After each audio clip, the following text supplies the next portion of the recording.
Viewers, কেমন আছেন? আজকে আলোচনা করব অটো নোটিফিকেশন অ্যাপ নিয়ে। তো দেখতে পাচ্ছেন আমি রয়েছি অ্যাপটির ওপেনিং ইন্টারফেসে। অ্যাপটি যখন আপনি ইনস্টল করবেন এবং ইনস্টল করার পর ওপেন করবেন তখন এরকম একটি ইন্টারফেস পাবেন এবং এখান থেকে অ্যালাউ করে দিবেন। অ্যালাউ করে দেওয়ার পর আপনি এরকম একটি ইন্টারফেস পাবেন এবং এখান থেকে আপনি ব্যাক করতে পারেন। তো যাই হোক, ব্যাক করলে আপনি এরকম ইন্টারফেস পাবেন। এখানে দেখতে পাচ্ছেন যে অপশনগুলো রয়েছে, এর মধ্যে রয়েছে গেট ফুল ভার্সন। এখান থেকে আপনি ফুল ভার্সন পেতে পারেন এবং এক্ষেত্রে আপনাকে ফুল ভার্সন নিতে হলে টাকা পে করে তারপর ইউজ করতে হবে। তো যাই হোক, এটি যদি আপনার প্রয়োজন হয় আপনি এখান থেকে কার্ডের মাধ্যমে পে করে আপনি ইউজ করতে পারবেন। তারপর রয়েছে ইউজ ফর ফ্রি, এইটি আপনি ফ্রি ইউজ করতে পারবেন এখান থেকে। এবং পরবর্তীতে রয়েছে স্টার্ট ট্রায়াল, এখান থেকে 7 দিনের জন্য আপনি ট্রায়াল করতে পারবেন। তারপর হচ্ছে নোটিফিকেশন ব্লকিং, এই অপশন থেকে আপনি যে নোটিফিকেশনগুলো বা ব্লকিং নোটিফিকেশনগুলো সেগুলো কিন্তু আপনি এখান থেকে ইউজ করতে পারবেন। এবং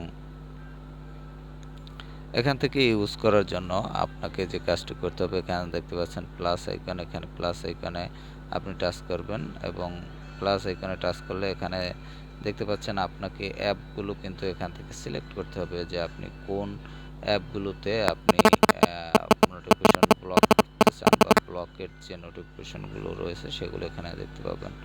তো যাই হোক, এখান থেকে আপনি অ্যাপ সিলেক্ট করতে পারেন। এখানে যে অ্যাপগুলো রয়েছে আপনার ফোনে সেগুলো আপনি সিলেক্ট করবেন।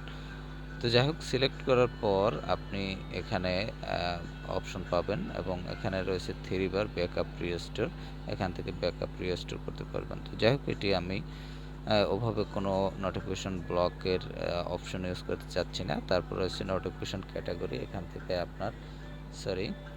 থেকে যে নোটিফিকেশন ক্যাটাগরি সেগুলো আপনি এখানে দেখতে পাবেন।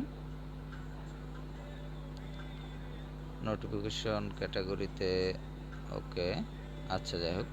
তারপর রয়েছে জিমেইল বাটনস, এখান থেকে আপনি যে জিমেইলের বাটনস সেগুলো দেখতে পাবেন এবং দেখতে পাচ্ছেন অ্যাড অ্যাকাউন্ট, এই অপশন থেকে আপনি অ্যাকাউন্ট অ্যাড করতে পারবেন এবং নিচে রয়েছে আপনি যদি অ্যাকাউন্ট অ্যাড করেন তাহলে রিমুভ অ্যাকাউন্ট এই অপশনটি আসবে এবং এখান থেকে অ্যাকাউন্ট রিমুভ করতে পারবেন। তারপর রিমুভ অরিজিনাল, এই অপশনটি আপনি অন করে রাখতে পারবেন। তারপর রয়েছে টেক্সট অপশন এবং অন্যান্য যে অপশন রয়েছে এর মধ্যে সাউন্ডস এবং বাটনস রয়েছে। তো যাই হোক, এগুলো অ্যাড করার পর আপনি পাবেন।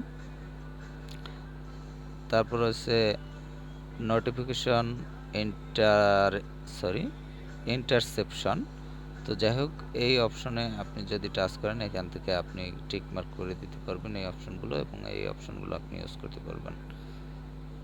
এরপর রয়েছে হেল্প অপশন, এখান থেকে আপনি হেল্প নিতে পারবেন। লকস অ্যাডভান্স অপশন রয়েছে, অ্যাডভান্স অপশনে আপনি এখান থেকে এগুলো টিক মার্ক অন করে নিতে পারবেন।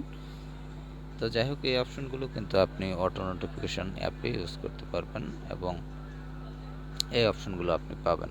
তো ভিউয়ার্স, এই অ্যাপটি যদি আপনার প্রয়োজন পড়ে ইনস্টল করার, সেক্ষেত্রে আপনি প্লে স্টোরে গিয়ে অটো নোটিফিকেশন লিখে সার্চ করবেন, তাহলে পেয়ে যাবেন। এছাড়াও অ্যাপটির লিঙ্ক আপনি ডিসক্রিপশনে পেয়ে যাবেন, সেখান থেকে লিঙ্কে ক্লিক করে অ্যাপটি ইনস্টল করে নিতে পারবেন। তো ভিউয়ার্স, ভালো থাকবেন, কথা হবে আবার পরবর্তীতে অন্য কোনো অ্যাপ নিয়ে।